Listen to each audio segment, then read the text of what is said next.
Hey, good morning. This is Joe from Citrus County Porch Life, coming to you from inside my house, my kitchen table, because my neighbor is working on his car. He got back from Michigan. He's a snowbird, and well,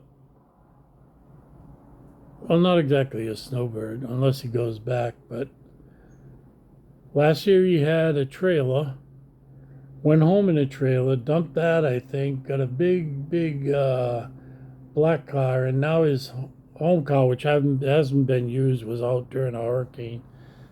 He's making a lot of noise with the tools, and I can't blame him for wanting to fix it. So I just moved in the house. And facing that way, that's my kitchen. You see my sink, my strainers and stuff, and I have a lot of coffee up on the shelves. Well, collect way too much. So, yay word of the day for October 29, 2024 is our survival. Since recovery from alcoholism is life itself to us, it is imperative that we preserve in full strength our means of survival. And that is taken from 12 Steps and 12 Traditions of Alcoholics Anonymous, page 177. The honesty expressed by members of AA in meetings has the power to open my mind. Nothing can block the flow of that honesty. It carries with it. The only obstacle to this flow of energy is inebriation. But even then, no one will find a closed door if he or she has left and chooses to return. Once he or she has received the gift of sobriety, each AA member is challenged on a daily basis to accept a program of honesty. I have neuropathy in my fingers. My higher power created me for a purpose in life. I ask him to accept my honest efforts to continue on my journey in the spiritual way of life. I call on him for strength to know and seek his will. To know and seek his will. That brings us right back to the beginning, that we couldn't manage our lives, and we recognized that there was one power, our higher power, who could help us do God's will. And it's a struggle throughout all your sobriety to know what God's will for you is.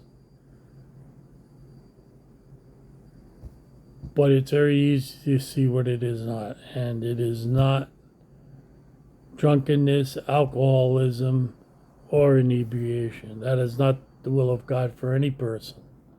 It's very clear in biblical text.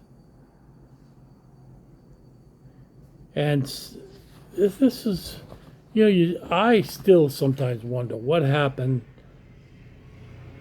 when I drank for 28 years, then came to a meeting that I really didn't want to go to but went to, was prepared to drink afterwards, and never had another drink again in 33 and a half years.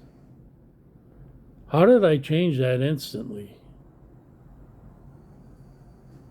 I don't know, but this gives you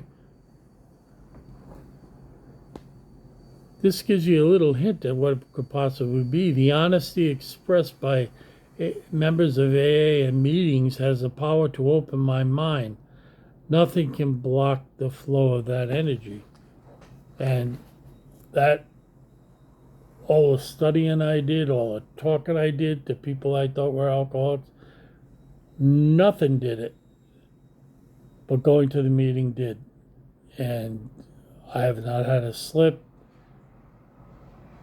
I see stuff on TV now. There's you had Miller Lite, Bud, Colt 45, those types of beers, and now there's all micro brews. There's ones I never even heard of, and I just don't want to do it. My life is good as it is. I'm not going to improve anything at all by drinking. Nothing. I can't think of anything that would improve. Certainly not my health, and certainly not my personal relationships. They suffered greatly because I was always drunk. So I think it is the meeting and the honesty might have just been the right key.